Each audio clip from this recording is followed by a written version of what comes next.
नमस्कार, प्रणाम, अभिनंदन, स्वागत। मैं उर्मिल सखी हाजिर हूँ लेकर कार्यक्रम दस्तक दिल की बात कलम से। अपने सभी दर्शकों का दिल से अभिवादन करती हूँ, स्वागत करती हूँ और बेहद धन्यवाद भी करती हूँ अपने दर्शकों का कि आपका प्यार और आपकी दुआएं दस्तक को मिल रही हैं और दिनों दिन हमारा हौसला भी बढ़ रहा है। और हर बार की तरह आज भी हम हाजिर है एक नए मेहमान के साथ। आप सभी जानते हैं कि दस्तक एक ऐसा कार्यक्रम है जिसमें कलम की दुनिया के वो शख्स, वो ख़ास हस्ती हमारे साथ होती हैं जो गज़ल, गीत, कहानी, कविता यानी साहित्य के फलक पर अपनी उड़ान पर हैं।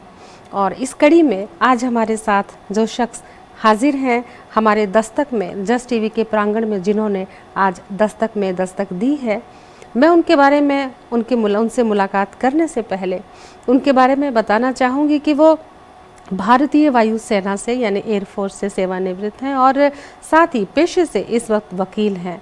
गज़ल, कहानी, कविता में बहुत लिखते हैं और अब तक उनकी 9 पुस्तकें आ चुकी हैं, जिसमें से 6 गज़ल संग्रह हैं, 2 काव्य संग्रह और 1 कहानी संग्रह। और साहित्य जगत में शायद ही कोई ऐसी संस्था, ऐसा मंच हो जहाँ पर वे ना उपस्थित देते हो। ये हर जगह मौजूद है, रेडियो हो, टीवी हो, अखबार हो, उनकी गज़लें, नज़में पूरा परचम लहरा रही हैं। और बड़ी खुशी की बात है वो आज हमारे साथ हैं। जी हाँ, मैं बात कर रही हूँ चमनलाल शर्मा चमन जी की। चमन जी, आपका दस्तक में दिल से स्वागत करती हूँ और बड़ी खुशी की बात है कि आज आप हमारे प्रांगण में दस्तक दे रहे हैं।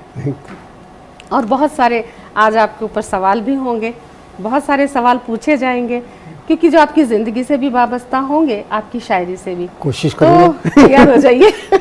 जी, कोशिश करूँगा। जी, ये बताइए कि जब हमारे जो दर्शक हैं, जब वह गज़ल सुनते हैं, कविताएं सुनते हैं, रचना सुनते हैं, तो वो उनके जीवन परिचय से भी वाबस्ता होना चाहते हैं। तो ये हमारा पहला ध्येय होता है इंटरव्यू में, दस्तक में, कि अपने जीवन के बारे में, जीवन यात्रा के बारे में, कहाँ शिक्षा दीक्षा हुई, क्या नौकरी की, कहाँ पढ़ाई करी, जीवन के बारे में थोड़ा प्रकाश डालिए। मेरा असल में कालका हरियाणा में पड़ता है, हिमाचल बॉर्डर के ऊपर, वहाँ मेरा जन्म हुआ जी। शिक्षा दीक्षा वहीं हुई जी। 1966 में कालका में हुई। कालका में जी। 1966 में मैट्रिक पास करने के बाद जी मैंने भारतीय वायुसेना ज्वाइन कर लिया जी। तो भारतीय वायुसेना में मेरी पहली ट्रांसफ़र जो है बेलगाम हुई जी। उसके बेलगाम में ट्रेनिंग हुई, उसके बाद पहली ट्रांसफ़र मेरी इलाहाबाद हुई जी। मैंने वहाँ से इंटर पास किया। अच्छा। और इंटर जो है इवनिंग कॉलेज में, वहाँ पर एक इस्लामी इंटर कॉलेज होता था जी, इलाहाबाद में। इलाहाबाद में। अच्छा। तो वहाँ पर मैं जाया करता था। तो वहाँ पर एक बार एनुअल फंक्शन के दौरान मैं स्टेज सेक्रेटरी का काम कर रहा था। उसका शौक तो था मुझे स्टेज अच्छा। का शुरू से ही। एयरफोर्स में वैसे भी काफ़ी एक्टिविटी होती है, तो मुझे वैसे भी संगीत वगैरह का काफ़ी शौक था। वायलिन बजाना, तबला बजाना, ये सब मुझे शौक था। तो मैं स्टेज का वो कर रहा था, अपना स्कूल का एनुअल फंक्शन था हमारे कॉलेज का, तो मैं स्टेज सेक्रेटरी का काम कर रहा था। अच्छा। तो उस समय वहाँ पर फिराक गोरखपुरी, ये इंग्लिश के हेड ऑफ डिपार्टमेंट थे इलाहाबाद यूनिवर्सिटी में। अच्छा जी। तो ये वहाँ पर आए, उस स्कूल के प्रबंधन के वो चेयरमैन थे जी। तो वहाँ पर आए वो चीफ गेस्ट थे। तो उन्होंने जब देखा तो बड़ा इम्प्रेस हुए कि ये इंटर का स्टूडेंट जो है इतनी अच्छी इंग्लिश बोल रहा है, क्योंकि एयरफोर्स में इंग्लिश ही लैंग्वेज होती थी। तो काफ़ी इम्प्रेस हुए। तो उन्होंने जब टीचर से पूछा तो हमारे मुख्य जो प्रिंसिपल थे उन्होंने बताया कि ये लड़का एयरफोर्स में सर्विस करता है। अच्छा। और शाम के समय यहाँ कॉलेज में आता है। अच्छा। तो बाद में फिर उनसे मुलाकात भी हुई, बड़े इम्प्रेस हुए। तो उन्होंने मुझे कहा कि एयरफोर्स में आपके वहाँ कैंटीन में सामान वगैरह सस्ता मिलता है। तो मैं उन्हें फिर ये फायदा तो हर कोई उठाता है। उन दिनों में ऐसा होता भी था, बचत करने का काफी रिवाज था उन दिनों। काफी सीएसडी कैंटीन से काफी चीजें। आजकल तो खैर पैसों को इतनी अहमियत नहीं दी जाती, उन दिनों बहुत ज्यादा अहमियत दी जाती थी। तो उस बहाने फिर आना जाना उनके यहाँ शुरू हुआ। तो वहीं से उनके साथ बैठ करके शायरी सुनना, ये करना थोड़ा सा लमक हुआ, वहाँ से शुरुआत हुई। फिर उसके बाद वहीं पर मैंने एमए इंग्लिश किया हुआ था, तो मैंने फिर बाद में इंग्लिश में ही लिखता था यूजुअली मैं। बाद में मैंने एमए इंग्लिश में भी किया। तो उन दोनों फिर वहाँ पर एक मेरी बहन थी, मुँह बोली बहन अग्रवाल, उन्होंने मुझे महादेवी वर्मा से मिलाया। अच्छा, क्या बात है, आप बड़े भाग्यवान हैं कि। तो उनको मैंने अपने इंग्लिश के कुछ राइटिंग्स दिखाई, मैंने आर्टिकल्स वगैरह लिखता था समाज के ऊपर ये। तो उन्होंने मुझे कहा कि जो आप ये भाषा का इस्तेमाल करते हैं, इंग्लिश में आप लिखते हैं, ये आपके सब्जेक्ट को सूट नहीं करती, आप हिंदी में लिखा करिए। मतलब महादेवी वर्मा जी ने कहा। और मैं तो ये समझती हूँ कि महादेवी वर्मा साहित्य का बहुत बड़ा नाम है। इवन फिराक साहब भी बहुत बड़ा उर्दू के एक मानी हुई हस्ती थे। आप बहुत खुशनसीब हैं कि आपकी उनसे मुलाकात हुई। जी। तो महादेवी वर्मा जी से जब मुलाकात हुई, उन्होंने मुझे इनकरेज किया कि हिंदी में लिखूँ। मैं कि मैडम मेरी हिंदी तो मैट्रिक किया है और पंजाब से किया है, तो बोलने का भी हमारा लहजा ऐसा ही रहता है, पंजाबी टाइप, पंजाबी में हिंदी बोलते हैं हम लोग तो तो इतनी ज़्यादा हिंदी की नॉलेज नहीं है, तो हिंदी में लिखना मुझे तो अच्छी तरीके से बोलना भी नहीं आता। तो उन्होंने मुझे कहा कहते ऐसी बात नहीं है, देखो जो साहित्य है, साहित्य में भावना को महत्व दिया जाता है, ना कि शब्दों को। तो इवन सूरदास, दूसरे लोग थे, कबीर जी, उन्होंने कौन अपना MA BA कर रखा था, कोई ग्रेजुएट थोड़ी थे, लेकिन उन्होंने जो लिखा है भाव, उनके ऊपर लोगों ने PhD की है, और वो बेशक अनपढ़ थे, 4th 5वीं क्लास ही पास थे। सही बात। तो फिर उन्होंने मुझे इनकरेज किया। जो जैसे मैं उनके घर से निकला, उन दिनों साइकिल होती थी मेरे पास, तो मैं जैसे यूनिवर्सिटी से गुजर रहा था अपने एयरफोर्स कैंप की तरफ, तो रास्ते में उन दिनों एक गाना चल रहा था, दूर से मुझे सुनाई दिया। वो गाना था कि फूल तुम्हें भेजा है खत में, फूल नहीं मेरा दिल है। तो मैंने सुना तो पता नहीं क्या एकदम भाव उठा दिल में। मैंने साइकिल वहीं रख करके एक कविता लिखी। अच्छा, साइकिल से उतरे? हाँ, वही एक साइड में साइकिल खड़ा किया, पेड़ के नीचे बैठ गया। हाँ, और एक मैंने कविता लिखी, और लिखने के बाद मैं तुरंत गया उनके पास, महादेवी जी। हाँ, और उनके महादेवी वर्मा के घर गया। तो उन्हें सुनाई, वो बड़ी खुश हुई, देखो आपने पहली कविता कितनी अच्छी लिखी है। अच्छा, तो वो कविता क्या थी? क्योंकि फिर हमारा तारतम्य जुड़ा रहेगा। पहले कविता पे ही आते हैं। तो मेरी पहली कविता थी दो आंसू। तो उन दिनों ऐसा था कि जैसे आर्मी में थे तो घर दूर रहता था, घर से कटे हुए रहते थे, तो उन भावनाओं को लेकर के मुझे एक मन में एक विचार आया। वो था ना, फूल तुम्हें भेजा है खत में, तो उसमें आया कि जैसे फौजी लोग हैं, उनकी वाइफ वगैरह बच्चे घर पे रहते हैं, तो दूर रहते हैं उनसे कटे हुए, तो उसी को लेकर मैंने लिखी एक कविता। उसे विचार आया, दो आंसू।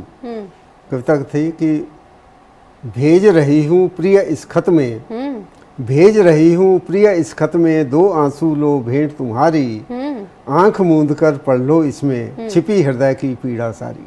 छिपी हृदय की पीड़ा सारी, क्या बात है।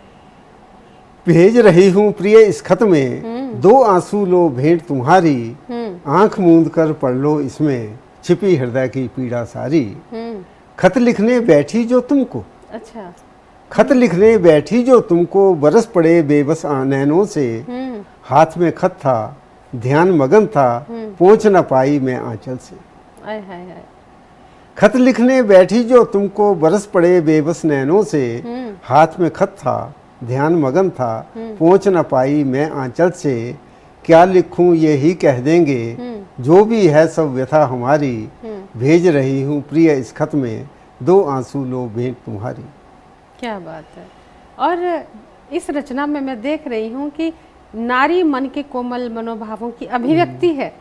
एक नारी के मन की वेदना को आपने, तो वो जो फूल वाली बात थी वो मैंने उसको ऐसे लिखा कि जान सको तो जान लो प्रिय, जान सको तो जान लो प्रिय, यूं मन से ही दो बातें मन की, जान सको तो जान लो प्रिय, यूं मन से ही दो बातें मन की, फूल अभी वो बने कहाँ, शब्द अभी वो बने कहाँ, जो कह पाएंगे पीड़ा मन की। क्या बात है।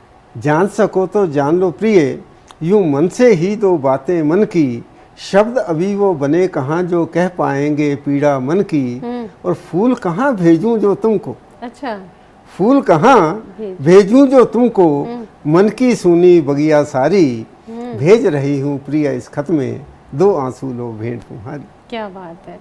तो महादेवी वर्मा जी ने खुद इस कविता को पढ़ा, उन्होंने बहुत अप्रिशिएट किया। उन्होंने कहा बहुत अच्छा, देखो कितना अच्छा आपने पहली कविता कितनी सुंदर लिखी है, तो लिखिए। तो वहाँ से मुझे थोड़ा इनकरेजमेंट हुआ। फिर उसके बाद फिर अपना फिराक साहब से उनसे ताल्लुकात हुआ, तो फिर उसके बाद गज़ल वगैरह लिखने का भी सिस्टम शुरू हो गया। क्या बात है। तो फिर पहले देखो, पहली बात तो ये है कि जितनी मैंने आपकी बात सुनी है, तो मैं खुद ही मतलब मुझे अंदर से, और काश मैं भी उस दौर में पैदा होती और मैं भी मिल सकती थी, लेकिन हम बाद में पैदा हुए। मुझे इस चीज़ का बहुत मलाल है। और सुनेंगे आपसे और भी बहुत सारी गज़लें, जानेंगे आपकी। आज हमारे ख़ास मेहमान हैं चमन शर्मा चमन जी, जो कि गज़ल लिखते हैं, कहानी भी लिखते हैं और कविता भी कहते हैं। और आज हमारे दस्तक में दस्तक है उनकी। हम बातों का सिलसिला चल रहा था, आपके बारे में जान रहे थे कि आपकी नौकरी का पता चला, वायुसेना में थे, उसके बाद पेशे से आप वकील भी हैं और आपने बाद में जॉब के साथ साथ पढ़ाई भी करी और वहाँ पर आपकी मुलाकात फिराक गोरखपुरी जी से हुई, साथ ही महादेवी वर्मा जी से हुई और आप बड़े खुशनसीब हैं कि आपकी पहली ही रचना पर महादेवी वर्मा जी ने दाद दी, आपको प्रोत्साहन मिला, आपकी शुरुआत इतनी अच्छी हुई। अब थोड़ा और आगे बढ़ते हैं तो आप गज़ल भी कहते हैं, कहानी भी कहते हैं और कविता भी लिखते हैं। तो आपकी पहले कौन सी पुस्तक आई थी, कविता की आई थी या पहली मेरी कविता की आई थी जी, आज़ादी किसे मिली जी। किताब का नाम है? हाँ, किताब का नाम, मेरी पहली किताब का नाम भी यही था और पहली मेरी उसमें जो कविता थी वो भी यही थी। वो किताब लाए हैं? आपकी किताब हाँ जी है जी, दिखाइए। ये है, ये जी, आज़ादी किसे मिली। तो ये शर्मा जी की किताब है आज़ादी किसे मिली। ये पहली ही पुस्तक है, आज़ादी किसे मिली, और इस पुस्तक से आपसे सुनते हैं जी। इसमें जैसे कि उन दिनों मैंने बताया कि मैं फौज में था, एयरफोर्स में, तो भावना वही रहती थी, फौजियों वाली भावना, देश के प्रति ये समर्पण की, और ये क्या हो रहा देश के अंदर, काफ़ी चिंता करते, इसी का ये जोश रहता था। तो उन दिनों ये कविता लिखी थी आज़ादी किसे मिली। तो सोचा करते थे कि आज़ादी का असली स्वरूप क्या है। तो मैंने उन दिनों इसको पढ़ा था अपना रविंद्रनाथ टैगोर को, वो कहते where the mind is head high in such a heaven O my father my country must awake. तो उन बातों से मैं जब कंपेयर करता था कि वास्तव में क्या आज़ादी है जो हमें मिली है, तो उसके बारे में फिर उसी को विषय को लेकर के मेरी पहला कविता थी और किताब का नाम भी आज़ादी किसे मिली। क्या बात है। आज़ादी किसे मिली, चोर को चोरी की, सेठ को तिजोरी की, पुलिस को सीना जोरी की, रिश्वत हरामखोरी की, छूट है सबको मिली, आज़ादी किसे मिली। इसे फिर से थोड़ा धीरे, ताकि एक एक शब्द बिल्कुल असर करे। आज़ादी किसे मिली, चोर को चोरी की, सेठ को तिजोरी की, पुलिस को सीना जोरी की, रिश्वत हरामखोरी की, छूट है सबको मिली, आज़ादी किसे मिली। क्या बात है। एक रोज धोखे से, एक रोज धोखे से दिल्ली में झरोखे से, वैसे तो हमें कौन देखने देता, एक रोज धोखे से दिल्ली में झरोखे से मैंने देखा सत्ताधारी जो गुल खिला रहे थे, चोर चोर मोसरे भाई गले लगा रहे थे, दुश्मनों के पिट्ठू जो थे सत्ता उनको आ मिली, आज़ादी किसे मिली।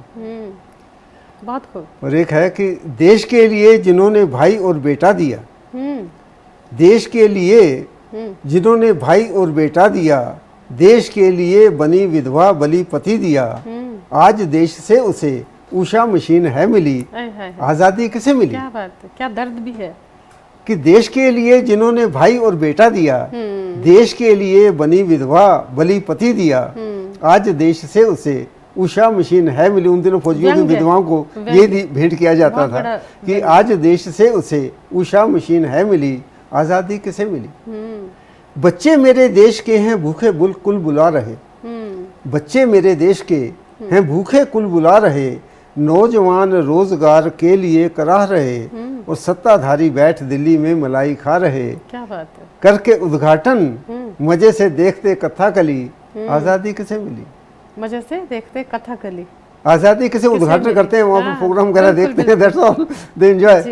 तो आज़ादी किसे मिली तो है कि थानेदार, काफ़ी लंबी कविता है, मैं अंत में एक पैरा सुनाता हूँ उनका अंतिम बंद, कि थानेदार बलात्कार के जुर्म से है बरी, थानेदार बलात्कार के जुर्म से है बरी, मंत्री महोदय की चोरियां पकड़ी गई, सबके सब गद्दार पहरेदार मेरे देश में, चोर उचक्के सब मिलेंगे मंत्री के भेष में, देश का भविष्य मुलायम सिंह फुल्लनदेई, उन दिनों नई नई एमपी बनी थी तो देश का भविष्य मुलायम सिंह फुल्लनदेई, आज़ादी किसे मिली। उस समय की बात है ना। हाँ, तो बिल्कुल ये मेरी पहली किताब थी।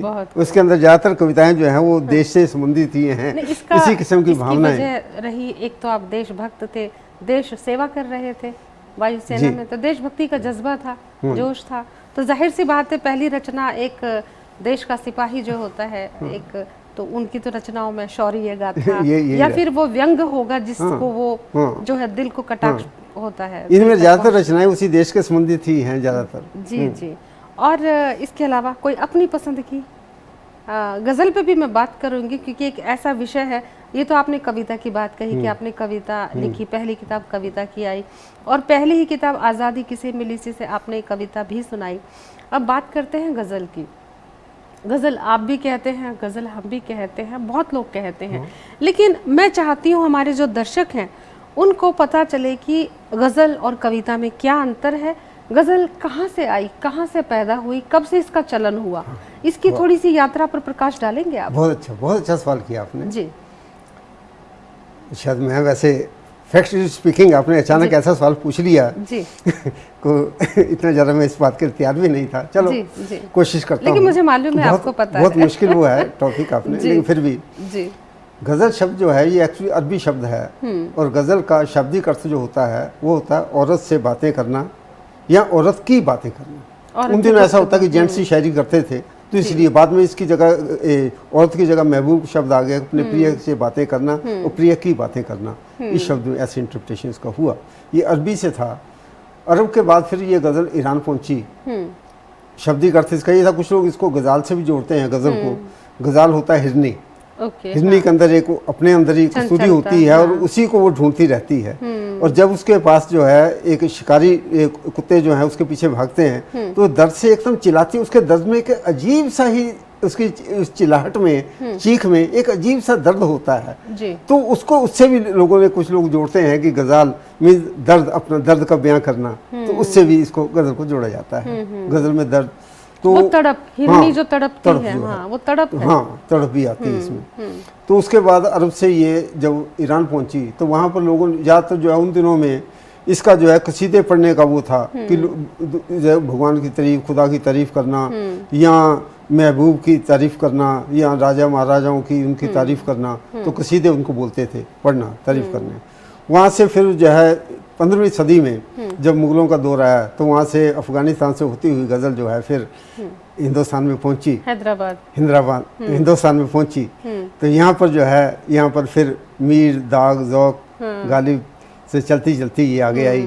तो यहाँ पर जो दौर उसमें चला गज़ल का, तो इस प्रकार फिर ये गज़ल में फर्दर प्रोग्रेस होती गई।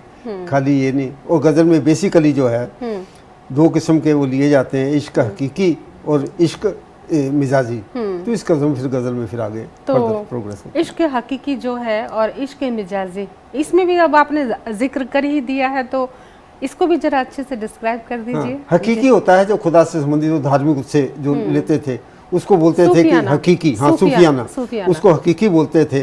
और मिजाजी होता था दूसरे जो समाजिक और दूसरे उनसे जो तल्लुकात होते थे, मिजाज से, जिंदगी का मिजाज जो मिजाज से, उससे जो संबंधी शायरी होती थी उसको मिजाजी में कहा जाता है। ये बातें करना भी बहुत ज़रूरी होता है कि इश्क मिजाजी और इश्क हकीकी थी। ये जो हकीकी और मिजाजी हैं ये भी आपने बहुत अच्छे से डिस्क्राइब किया, क्योंकि सिर्फ मौखिक तौर से हम अक्सर ये इंटरव्यू में जीवन परिचय हो गया, अपनी रचनाएं सुना दी, हमने सुन ली, इससे हटके कुछ बात आज हम कर रहे हैं।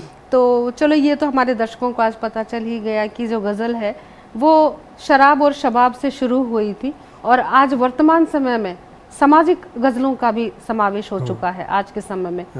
और तो शुरुआत करते हैं फिर क्यों ना गज़ल से ही। तो आपकी मेरी एक गज़ल के ऊपर ही है जी, क्यों बेसिकली गज़ल में आपने ये पूछा था कि गज़ल और कविता में फ़र्क क्या है। कविता एक विषय के ऊपर एक हेडिंग होता है तो उसी को पूरी कही जाती है, लेकिन गज़ल के अंदर हर एक शेर जो है सिर्फ काफिया और रदीफ, काफिया मुख्य शब्द होता है, रदीफ उसको फॉलो करता है जी, जी, और बहर होती है उसकी लय जो होती है। मतलब कि गज़ल और कविता में ये फर्क है, उसमें एक हेडिंग होता है तो उसी को लिखी जाती है, लेकिन गज़ल में ऐसी बंदिश नहीं होती। गज़ल में सिर्फ उसके असूल होते हैं, उनके ऊपर रिवाज उनको बोलते हैं, उनके ऊपर उनकी बंदिश होती है, जैसे उसकी बहर होती है। कविता बंदिश नहीं होती, कविता होती है उसके अंदर एक ही टॉपिक पे कहना होता है। इसके अंदर जो है हर एक शेर इंडिपेंडेंट होता है, कोई हेडिंग नहीं होता गज़ल का। तो पहला शेर आपने पहला जो है मतला कह दिया, मतला होता है पहला, उसके बाद शेर होते हैं, फिर मक्ता होता है जिसमें शायर का जिक्र, उसके नाम का जिक्र आता है। आपसे हम मुकम्मल गज़ल भी सुनेंगे, लेकिन हमारे दर्शक जो हैं वो जुड़े रहेंगे, हमें मालूम है, क्योंकि गज़लों का दौर भी होगा अभी।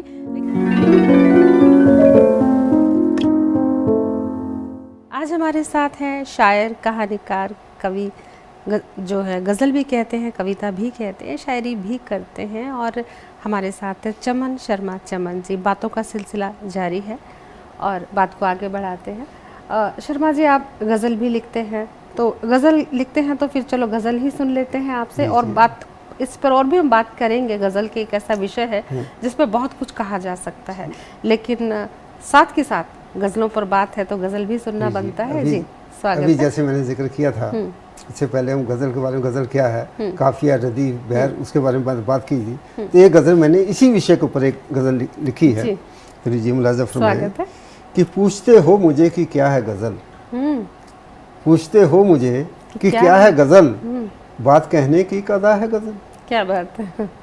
पूछते हो मुझे कि क्या है गज़ल, बात कहने की एक अदा है गज़ल। काफिया है, काफिया है, रदीफ़ो बहर भी है। जैसे मैंने बताया आपको कि काफिया है, रदीफ़ो बहर भी है, बात में दम नहीं तो क्या है गज़ल। क्या है गज़ल, बात में दम नहीं होगी, खाली टेक्निकली उसको कर देना। ये बात बहुत दूर जाके लगती है। काफिया है, रदीफ़ो बहर भी है, बात में दम नहीं तो क्या है गज़ल।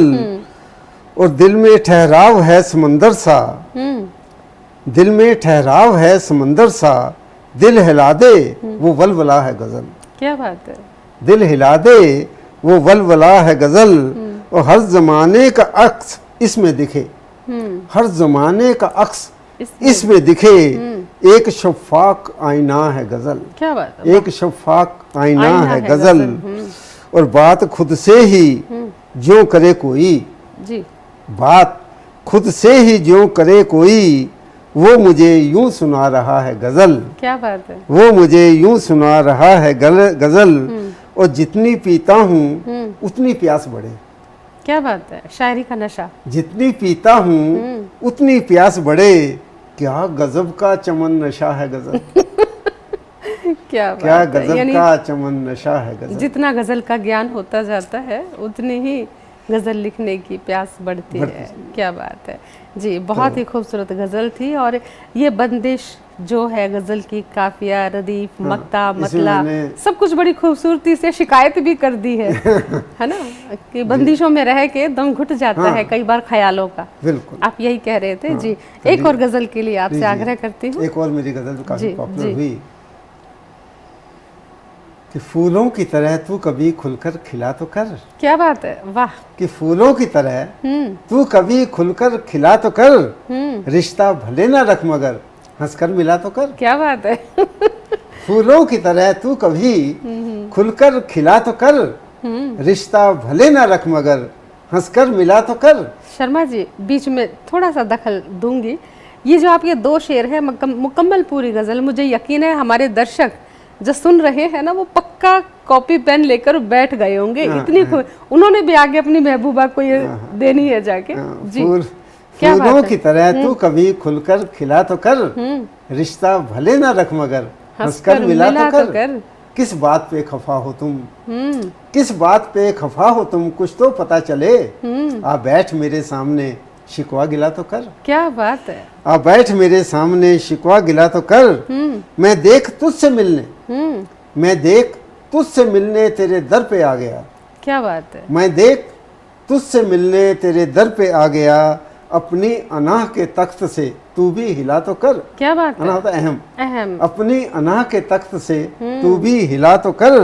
माना कि पहले सी नहीं नजदीकियां हैं अब, माना क्या दर्द के पहले सी नहीं नजदीकियां हैं अब, चाहे कभी कभार सही पर मिला तो कर। क्या बात है, कभी कभार मिलने में ही चाहे कभी कभार सही पर मिला तो कर। क्या बात। और ख्वाबों में ही है उनसे मुलाकात अब तलक। क्या बात है। ख्वाबों में ही है उनसे मुलाकात अब तलक, वो आए रूबरू ये कभी सिलसिला तो कर। क्या बात। वो आए रूबरू ये कभी सिलसिला तो कर। और मक्ता हाजिर है जी। कि नफरत से तार तार जो रिश्ते हुए चमन, नफरत से तार तार जो रिश्ते हुए चमन, उल्फत के तार से कभी इनको सिला तो कर। क्या बात है। रिश्तों को उल्फत के तार से, हाँ मोहब्बत के तार से कभी इनको सिला तो, फिर जोड़ा कर इन रिश्तों को। क्या बात है, क्या शायरी है। तो और नफरत से तार तार जो रिश्ते हुए चमन, उल्फत के तार से कभी इनको सिला तो कर। क्या बात। फूलों की तरह तू कभी खुलकर खिला तो कर। आपने तो इस गज़ल के माध्यम से रिश्तों को कैसे सहेजना है, कैसे मिलना है, और बड़ी खूबसूरती से इसमें मिलने की भी बात कही है, अना के तख्त से उतरने की बात कही है, और मुझे लगता है ये गज़ल जो भी महबूब अपने महबूब को इस तरह से सुनाएगा तो यकीनन उसकी अना तो ख़त्म ही हो जाएगी और ख़ुद उस दर तक पहुंच जाएगा। बहुत ही मुकम्मल गज़ल, बहुत ही अपने सार्थक, कहते हैं ना, अपनी यात्रा पूरी करती है गज़ल जिस भाव को लेकर चली है। बहुत खूबसूरत जी। एक और गज़ल जी क्योंकि बातें बहुत सारी हैं लेकिन एक शायर गज़ल जितनी ज़्यादा सुनाए उतना तो बढ़िया। एक गज़ल मैंने बेटियों के ऊपर लिखी थी जी, बहुत खूबसूरत विषय है कि इसी बहर में है जी कि गुलशन की तरह घर को सजाती हैं बेटियां, गुलशन की तरह घर को सजाती हैं बेटियां, हर हाल ही में साथ निभाती हैं बेटियां। मैंने जहाँ भी पढ़ी है बहुत लोगों को पसंद आई ये गज़ल। बिल्कुल कि गुलशन की तरह घर को सजाती हैं बेटियां, हर हाल ही में साथ निभाती हैं बेटियां। पैदा कहाँ हुई तो कहाँ जाके बस गई, पैदा कहाँ हुई तो कहाँ जाके बस गई, कितना कठिन ये धर्म निभाती हैं बेटियां। क्या बात है, कितना कठिन ये धर्म निभाती हैं बेटियां। माँ बाप भाई बहन और बचपन की साथी ने। क्या बात है। माँ बाप भाई बहन और बचपन की साथी ने, सब छोड़ के ससुराल को जाती हैं बेटियां। कितना मुश्किल काम, मेरे तो रोंगटे खड़े हो गए। माँ बाप भाई बहन और बचपन की साथी ने, सब छोड़ के ससुराल को जाती हैं बेटियां। माँ बाप को हो कष्ट या ससुराल में हो कष्ट या माँ बाप हो दुखी, ससुराल में हो कष्ट या माँ बाप हो दुखी, दोनों घरों की खैर मनाती हैं बेटियां। क्या बात है। दोनों घरों की खैर मनाती हैं बेटियां। इससे बड़ा दुनिया में कोई दान है भला। कन्यादान सबसे उचित दान, ऊपर ऊंचा बड़ा दान माना जाता है। इससे बड़ा दुनिया में कोई दान है बड़ा, दानेश्वर पिता को बनाती हैं बेटियां। क्या बात है। दानेश्वर पिता को बनाती हैं बेटियां। और आखिरी शेर इसका है कि दानेश्वर पिता को बनाती हैं बेटियां, और घर में लगे जैसे कोई त्योहार आ गया। घर में लगे जैसे कोई त्योहार आ गया, ससुराल से जब लौट के आती हैं बेटियां। ससुराल से जब लौट के आती हैं बेटियां, कितना कठिन ये धर्म निभाती हैं बेटियां। क्या बात है।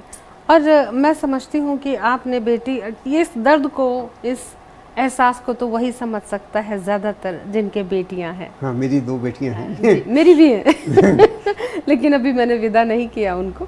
और हर किसी के घर में बेटी हो वो भाग्यवान होता है जिसके घर बेटियां होती हैं, और जिनके नहीं हुई तो उनके घर भी बेटियां जब वो लेकर आते हैं तो उनको भी वो प्यार दे सकते हैं। बिल्कुल। तो हर तरह से हम बेटी का प्यार ले सकते हैं। और इसके साथ ही मैं ये समझती हूँ कि आप गज़ल की बात कर रहे हैं, और गज़ल के साथ आपने बीच में एक बात कही थी कि काफ़िया। ये काफ़िया क्या है? ये काफ़िया एक मुख्य शब्द होता है। जैसे गज़ल में हम ये, जैसे लय होती है, हिंदी में भी होती है। जैसे हिंदी में हम कविता में कहते हैं, जो भी, मतलब मैं आज़ाद कविता, खुली कविता की बात नहीं कर रहा हूँ, मैं लयबद्ध कविता की बात कर रहा हूँ। जब उसमें थी, खूब लड़ी मर्दानी वो तो झांसी वाली रानी थी, बूंदे ले हर बेलों के मुंह हमने सुनी कहानी थी। कहानी रानी हैं, ये ऐसे शब्द जो हैं, इसको जो उच्चारण होता है शब्द का, शब्द से मतलब उनकी, मतलब उससे अक्षर से मतलब नहीं है, उसकी जो लैंग्वेज होती है, जो साउंड निकलता है लास्ट में, तो वैसे ही शब्द जो है हमें ढूंढने पड़ते हैं। काफ़ी जो मुख्य शब्द हम लेते हैं, तो पहले 2 जो शेर होते हैं, जब पहले 2 जो मिसरे होते हैं उनको मतला बोलते हैं। तो मतले में और रदीफ बोलते हैं हम, जो उसको फॉलो करता है ये शब्द, वो रदीफ तो थ्रू आउट वही चलता है, लेकिन काफिया जो है वो साउंड के मुताबिक उसी किस्म के शब्द हमें ढूंढने पड़ते हैं। जैसे मर्दानी थी, रानी थी, हैं, और इसी प्रकार,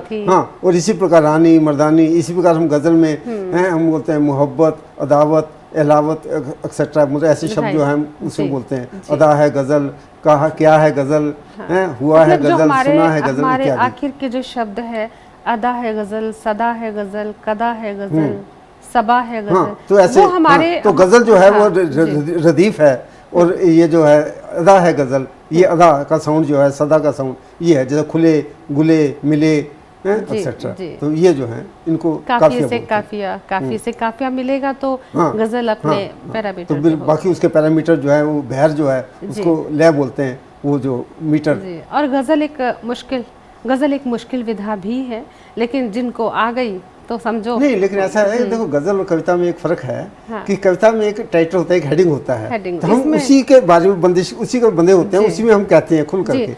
लेकिन गजल में गजल का कोई हेडिंग नहीं होता, हर एक शेर इंडिपेंडेंट होता है।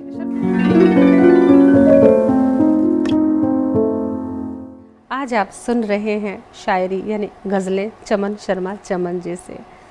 शर्मा जी, मैं ये सोच रही हूँ कि इतनी सारी गज़लों की किताब है, कविताएं हैं, कहानी है, और इतने सीमित समय में आपसे क्या क्या सुनो, बड़ा मेरे लिए बड़ा मुश्किल हो रहा है। लेकिन ये एक बड़ी खूबसूरत सी किताब है, मैं गज़ल हूँ। ये देखिए, मैं गज़ल हूँ। ये किताब जो है गज़लों की है, तो इसी में से कोई खूबसूरत सी गज़ल सुना दीजिए। इसी में से गज़ल जी, जो आपके दिल के बेहद करीब हो। वैसे मुझे पता है सभी करीब है। एक इस गज़ल में पर्टिकुलरली आपको ऐसा लगेगा, एक है जैसे मैंने कहा था कि गज़ल में हर एक शेर अलग अलग होता है और मुकम्मल अपने आप में। एक शेर में आप धार्मिक, दूसरे में आप दूसरा विषय ले सकते, तीसरा। इस गज़ल में पर्टिकुलरली इसीलिए अलग अलग विषय लिए हैं हर एक शेर के अंदर। मुलाजा फरमाएं कि इसमें आपको धार्मिक भी मिलेगा, गरीबी अमीरी का मिलेगा, इश्क का मिलेगा, और हमारे सामाजिक उसका मिलेगा। जी। सुना है कि फ़कीरों का जहाँ कुछ और होता है, सुना है कि फ़कीरों का जहाँ कुछ और होता है, वो कहते कुछ हैं पर मतलब निहा कुछ और होता है। क्या बात है। वो कहते कुछ हैं पर मतलब निहा कुछ और होता है। लटकती लाश रस्सी पे कहानी और कहती है। अब देखो जुडिशरी को पतंज है कि लटकती लाश रस्सी पे कहानी और कहती है, अदालत में गवाहों का बयां कुछ और होता है। क्या बात है, वाह। और गरीबों का लहू पानी समझने वालों बतलाओ, गरीबों का लहू पानी समझने वालों बतलाओ, अमीरों की रगों में क्या बयां रवां कुछ और होता है। खूबसूरत सवाल। अमीरों की रगों में क्या रवां कुछ और होता है, और समझ पाए ना हम तो आज तक उनके इशारों को, समझ पाए ना हम तक आज तक उनके इशारों को, नजर उनकी कहीं लेकिन निशान कुछ और होता है। क्या बात है। नजर उनकी कहीं लेकिन निशान कुछ और होता है। समझना उसको है मुश्किल लगे जो एक पहेली सी, जुबान पे कुछ तो चेहरे से पे यहाँ कुछ और होता है। और राजनीति से है कि सियासत में बदलते हैं जी, सियासत में बदलते हैं महज कुछ नाम कुछ चेहरे। सियासत में बदलते हैं महज कुछ नाम कुछ चेहरे, वही बातें वही वादे कहाँ कुछ और होता है। क्या बात है, हकीकत। वही बातें वही वादे कहाँ कुछ और होता है। तो हमारे मीडिया के ऊपर है जी कि खबर अखबार में आई। नहीं, ये अच्छी बात है कि बुरी बात है कि खबर अखबार में आई तो देखा खुद वहां जाकर, खबर अखबार में आई तो देखा खुद वहां जाकर, पढ़ा था कुछ चमन लेकिन वहां कुछ और होता है। ये प्रिंट मीडिया की बात है इलेक्ट्रॉनिक मीडिया की नहीं जी, कुछ और होता है। क्या बात है। अच्छा, एक सवाल और पूछना चाहती हूँ आपसे। गजल की बातें क्या इतना कुछ है कि मैं खुद असमंजस में हूँ कि क्या छोड़ूं क्या सुनूं। लेकिन एक सवाल जो मुझे रह रह के दिमाग में आ रहा है कि गालिब साहब हैं, मिर्ज़ा, ज़ोक, फ़िराक, अहमद फराज, कितने अच्छे अच्छे उस्ताद शायर हुए हैं। आज के दौर में भी लिखा जा रहा है, गज़ल कही जा रही है, समाजी गज़लें भी कही जा रही है, लेकिन वो जो उस्ताद शायर वाला जो दर्जा है उन शायरों को ही मिला है। ऐसा क्या कारण है इसका कि आज के समय पे कोई मिर्ज़ा, कोई गालिब, कोई ज़ौक क्यों नहीं हो रहा? बहुत हैं। ऐसा है तो फिर कि हर ज़माने की शायरी जो है उस ज़माने का प्रतिबिंब लिए होती है, उस ज़माने के हालात कैसे थे उसके ऊपर लिखा जाता है।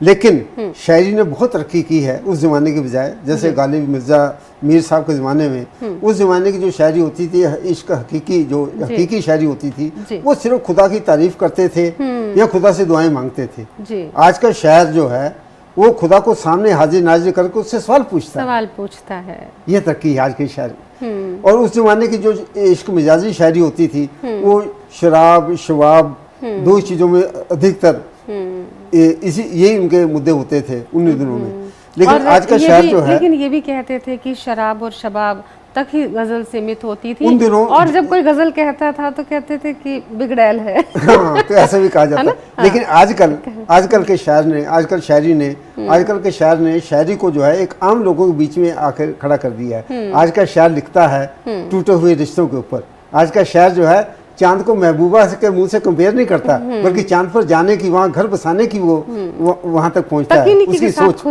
उसकी सोच वहाँ तक पहुँचती है। आज का शायर लिखता है गरीबी के ऊपर, टूटते हुए रिश्तों के ऊपर, समाज के ऊपर, तो समाज के डिफरेंट दृष्टिकोणों के ऊपर, गरीबी इसके ऊपर, पूरे वर्ल्ड को एक यूनाइट करने के उसके ऊपर। तो ये सब जो है समाज के टॉपिक हैं। मतलब मुझे तो इस बात की खबर थी, लेकिन मैं एक शायर से ये बात जानना चाह रही थी। मुझे लगता है कि जितने भी शायर हैं एक जुगनू की तरह हैं, जो साहित्य के आकाश में चमक रहे हैं, दमक रहे हैं, है ना। हर कोई गालिब है, हर कोई मिर्जा है अपने आप में, है ना।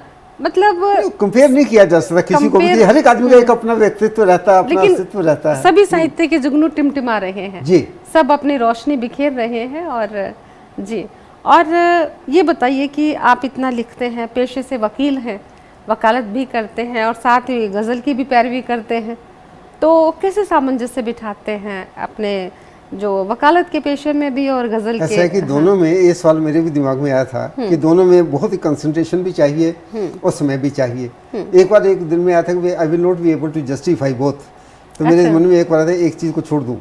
लेकिन फिर एक दिन मैं एक गाड़ी से कहीं बाहर जा रहा था, तो रास्ते में एक मैंने बोर्ड देखा, तो उसने मेरी समस्या हल कर दी। वो कैसे? वो एक सड़क के किनारे बोर्ड लगा, आपने भी पढ़ा होगा बहुत से लोगों ने, वहाँ लिखा don't mix drinks with driving. Okay. तो मैंने वहाँ से सबको लिया। मैं कहा यार मैं दोनों को मिक्स ना करूँ, तो शायरी करता हूँ, जब मेरे पास स्पेयर टाइम होता है तो शायरी के समय से तो शायरी करता हूँ, और जब प्रोफेशनल काम करता हूँ सिर्फ प्रोफेशनल में कंसंट्रेट करूँ, तो दोनों को इंटरमिक्स ना करूँ, तो बढ़िया। और तब से मैंने ये लिया और बहुत बढ़िया चल रहा है। शायरी के समय सिर्फ मैं जिसमें शायरी का मूड होता है उसमें एक्सक्लूसिवली शायरी करता हूँ, उसी में कंसंट्रेट करता हूँ, और जिसमें मुझे प्रोफेशनल की जरूरत होती है प्रोफेशनल में लगता हूँ। किस वक्त लिखते हैं आप? इसका कोई ऐसा शायरी का ऐसा कुछ इसका कोई वक्त नहीं होता है, जब मूड बन जाए। कई बार जैसे रास्ते में जा रहा हूँ, ट्रैवल कर रहा हूँ, ट्रैवल करते करते जैसे कोई दूसरा गाड़ी चला रहा है, आमतौर पे ड्राइवर ले जाता हूँ किसी दोस्त को, तो उसमें रास्ते में ट्रैवल करते समय मन में आ गया, उसमें लिख दिया। कई बार सुबह सैर करते करते मूड में आ गया तो वहाँ पर लिख दिया। कागज, अब तो पेन, अब तो फोन हो गया, मोबाइल कई बार रात को सोते समय भी कभी उठे तो मूड बना, उसी समय कागज उठाया, मैं रखता हूँ रात को अपने पास ही कागज और पेंसिल, तो उसी में लिख लेता हूँ। क्यों विचार जो एक बार आपने मिस कर दिया, विचार दोबारा नहीं आता है, वो मिस हो जाता है। लेकिन हाँ, उसको फिर तकनीकी दृष्टि से उसको बैर में बिठाना, ये करना, वो सब बाद में भी हो सकता है, लेकिन विचार जो है उसमें मैं कैद कर लेता हूँ, कैद करना नहीं तो स्लिप हो जाता है। तो आजकल तो सैर करते कभी मोबाइल में फट नोट कर लेते हैं, वो भी सुविधा हो गई अब तो काफ़ी। सही बात है। और कहानी कब लिखी थी फिर आपने? कहानी का अच्छा था कि मैं गज़लें कविताएं लिखता था, गज़ल कविताएं, तो एक बार मन में आया कि बहुत सी चीज़ें ऐसी थी जो सामाजिक उसकी थी, जो दिल में थी, जो मैं चाहता था देना समाज को, तो वो जो है वो उनमें कहानी या गज़ल में नहीं आ पाती थी। फिर मैंने गज़ल में या कविता में नहीं आ पाती थी, फिर उसको मैंने विस्तृत रूप में कहानियों के रूप में लिखा। जैसे एक्स्ट्रा मैरिट, मेरे उसमें सब्जेक्ट भी ऐसे ही हैं, जैसे एक्स्ट्रा मैरिटल रिलेशंस, घरों के अंदर आम ये होते हैं, उस विषय के ऊपर लिखी। एक जो है एडमिनिस्ट्रेटर के ऊपर लिखी, ऐसी जो समाज में जैसे सास और बहू का रिलेशन है वो कैसे होता है, वो क्यों ये ऐसा ये आता है, इस किस्म के टॉपिक जो है। जो कहानियाँ आप समाज में, घरों में आंखों के सामने चित्रित होते हुए देखते थे, वो आपके पात्रों के सूत्रधार होते थे और आपकी कहानियों का ताना बाना बुन देते थे। ऐसे किसी ने एक बार मुझसे पूछा था कब लिखते हो, कैसे लिखते हो, मैंने कहा कि पीर व पैगंबर नहीं, जो लिख दूं इबादत कोई, आपको देखकर सुनकर ही तो कुछ लिखता हूँ, और गुजार कर चंद लम्हे तुम्हारी दुनिया में, जो मेरे दिल पे गुजरती है वही लिख देता हूँ। क्या बात है शर्मा जी। और जी चाहते हैं ना जाने और कितना सुन ले, इतनी सारी पुस्तकें आपकी हमारे समक्ष हैं, लेकिन क्या करें, हम भी मजबूर हैं समय के हाथों। और आपने इतना कीमती वक्त निकाल कर आपने दस्तक में दस्तक दी, हम जस्ट टीवी आपका दिल से आभार अभिव्यक्त करता है जी। और हमारे दर्शक, मैं आप सभी का दिल से आभार करती हूँ, प्रकट करती हूँ दिल की संवेदनाओं के साथ, एहसास के साथ, और धन्यवाद करती हूँ कि आपका प्यार और दुआएं हमें निरंतर मिल रही हैं और हमारा हौसला भी दिन ब दिन बढ़ रहा है। और हम भी कोशिश करते हैं कि हर बार एक ऐसे मेहमान आपके समक्ष हों जिनको सुनकर आपके जीवन में आपको भी प्रेरणा मिले। और हमें यूं ही प्रेरित भी रखिए, हमें प्रोत्साहित भी रखिए। कोई सुझाव प्रतिक्रिया देना चाहते हैं info@justbroadcasting.com पे हमें संपर्क कर सकते हैं। और साथ ही अब दीजिए अनुमति, क्योंकि फिर लौट कर आना है नए मेहमान के साथ, दीजिए अनुमति अपनी सखी को प्रणाम।